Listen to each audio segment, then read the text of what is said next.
Within the basic sequences presented on this DVD, a variety of poses have been selected to demonstrate 3 basic principles of practice.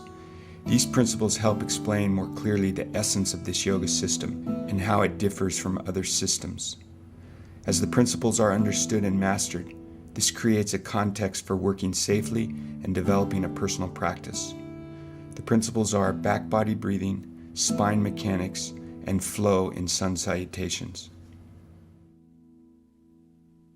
Back body breathing is the first principle to learn as a beginner and starts with the first pose taught, which is child's pose, knees together.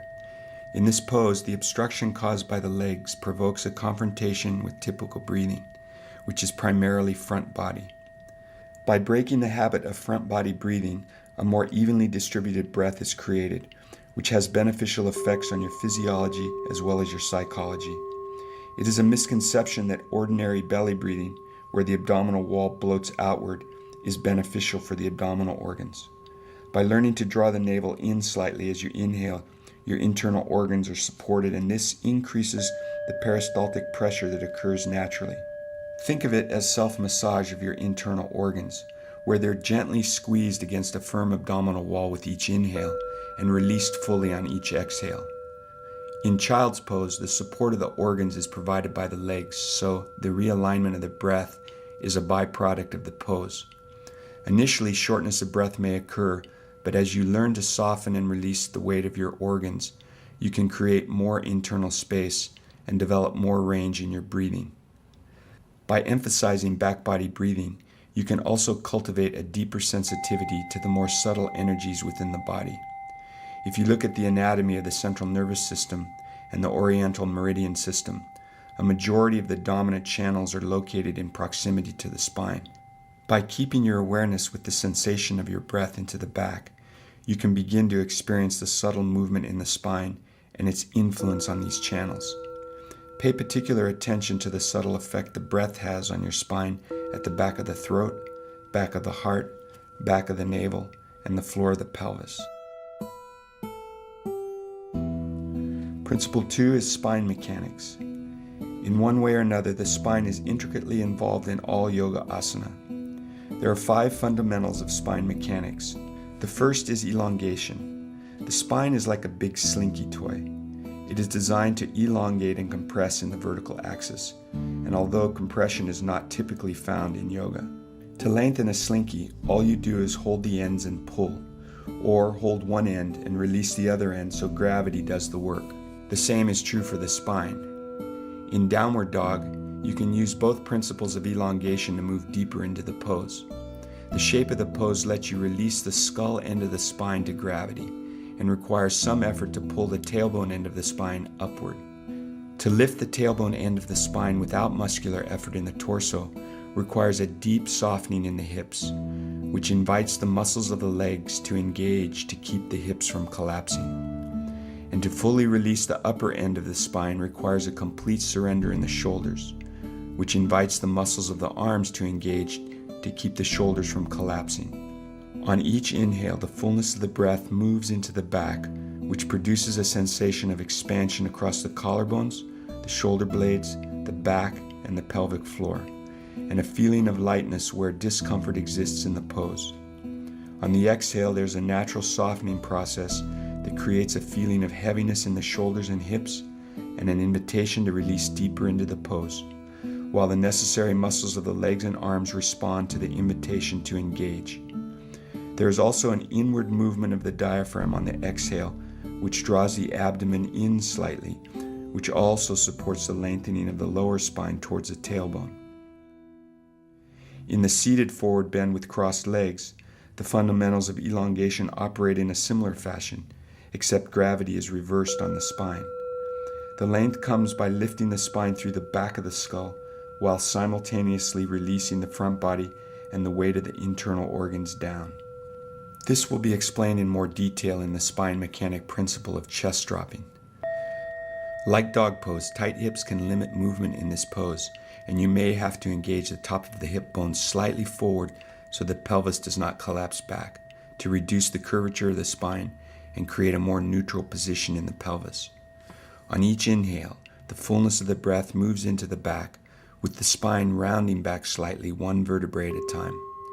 On each exhale, the diaphragm softens, the weight of the abdominal organs drop, and this downward momentum creates a sensation of grounding through the floor of the pelvis. The energy of the spine is moving in two directions, from the navel down, dropping into the floor, from the navel up, lifting through the back of the skull. The second fundamental of spine mechanics is chest dropping. It can be applied to both forward bending and back bending. It is a misconception that by lifting one's chest, you can create more extension in the spine. When the chest is lifted, the muscles of the back and ribs engage. When a muscle engages, it is in a state of contraction, which ultimately is a shortening. So to free up the middle spine for extension, the muscles of the back, which are used to lift the chest, must be passive. When the chest drops and this musculature releases, the lower cervical and thoracic is free to move as the ends of the spine are pulled, like the slinky. To free up the lumbar, the waist and lower belly must be soft, which will be explained in the next fundamental, the diaphragm and navel consciousness. In the seated forward bend with straight legs, ground is first created by fully releasing the legs and keeping their alignment with the support of the hands. On the inhale cycle, draw the breath into the back, the full length of the torso, rounding the spine slightly. Elongation takes place with each exhale as the chest, shoulders, and internal organs release down, and the spine is engaged from the back of the skull. In the standing back bend, this fundamental is the same except the spine bends in the opposite direction. The pose is entered with a soft belly and buttocks. An extension is created by releasing the weight of the organs down into the floor of the pelvis, softening through the middle back by dropping the chest towards the navel, while supporting the middle back with the forearms and extending the spine through the back of the skull, chin pulled in slightly, with the neck resting in the trapeziums. The third fundamental is diaphragm and navel consciousness. For bending and twisting the lumbar spine, the abdominal wall and internal organs must be soft. The navel is a powerful seat for releasing the water element in our bodies. The diaphragm and solar plexus region is a powerful seat for strengthening the fire element in the body. To create movement in the waist, both these areas must be simultaneously supple and strong. In the seated cross-leg twist, the arms are used for leverage to turn the waist strongly on the exhale cycle of the breath as the diaphragm releases and the weight of the abdominal organs sink. The front body is passive and the spine stays engaged from the back of the skull. Dropping the opposite shoulder to the knee on the exhale takes the twist to its maximum. The fourth fundamental is side bending. In the standing side bend, the extension of the arms overhead and shifting your weight onto one leg creates a stronger leverage for gravity to soften the ribs and create space for bipolar breathing. With each inhale, the fullness of the breath is directed into the opposite lung, away from the direction of bending.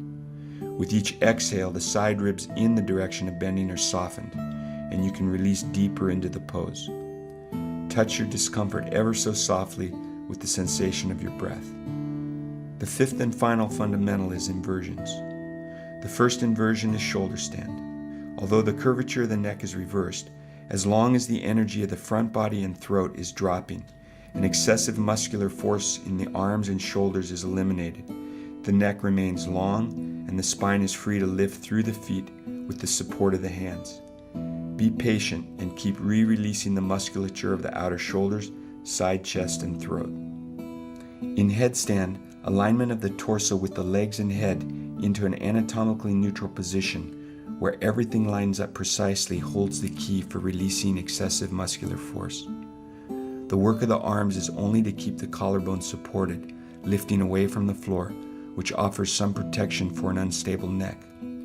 Nearly all of your body weight is directed to a small point on the crown of the head, which formerly was the fontanelle, and very little weight is left on your arms. The grip in the hands behind the head is soft. The third practice principle is flow and sun salutations. The sun salutation is a series of 13 poses linked continuously to create heat and circulation in the body and strengthen the respiratory system through rhythm and repetition. The The movement is fluid, and the contact made with the floor should be simultaneously firm and receptive to the gravity that draws you toward it. As with the other practice principles, alignment is a function of responding to the surrender element within each pose, and the invitation to move and engage the muscles that results in the process of releasing. Movement is slow, and there is no need for elaboration or excessive effort. If stiffness is present, work the limbs towards straight without being aggressive. Stay alert to any habitual reaction to discomfort as it arises, and minimize unnecessary effort that is usually part of it. Keep your breathing conscious. The sound created by the breath is soft, resonating from the base of the throat.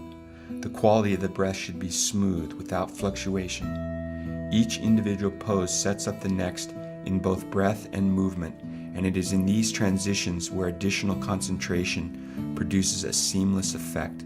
The images have been slowed down to half speed. The first lift of the arms is created with passive shoulders and hands, pressing out through the wrists. As you approach full extension, the hands engage and the fingers fully extend. As the hands move down to the back of the heart and then over the head to the front of the heart, the face follows the hands as they drop towards the floor, and the spine follows the head as it curls down into a standing forward fold. As the head and back legs simultaneously lift, the knee is straight and the toes are flexed to land lightly on the top of the foot, which slides back slightly to enter the full lunge.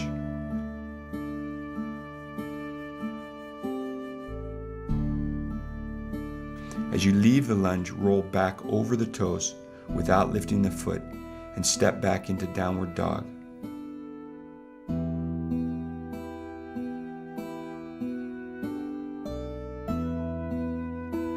Coming down into plank, push your feet back just before rolling over the toes to enter upward dog.